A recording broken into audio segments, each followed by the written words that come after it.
ஆணவம் அப்படின்னா என்ன சார்? ஒன்றும் இல்லை. 2 பேர் சண்டை போட்டுக்குவானுங்க. சண்டை போட்டுக்கும்போது திடீர்னு ஒருத்தன் கத்தியால் எடுத்து குத்திடுவான்.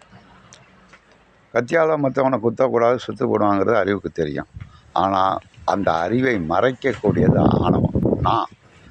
என்னை போல் யாரும் கிடையாது, நான் யாருன்னு தெரியுமா உங்களுக்கு? இந்த ஆணவம் உண்மையான அறிவை மறைத்துவிடும். 3 துறவிகள் ஆணவத்தை முற்றாக அழித்தால்தான் இறைவனடி சேர முடியும்னு போனாங்க. ஒரு திண்ணையில் உட்காந்து பேசிகிட்டு இருந்தாங்க. உங்களுக்கு எவ்வளோ ஆணவம் குறைஞ்சிது? எனக்கு 90% குறைஞ்சிட்டு. இன்னொருத்தன் எனக்கு 60% குறைஞ்சிட்டு. ஒருத்தன் எனக்கு 100% குறைஞ்சிட்டு. எனக்கு ஆணவம் குறைஞ்சிட்டு நான் ஆணவத்திலே குறைத்து விட்டேன்னு சொல்லிக்கிட்டே இருந்தான்.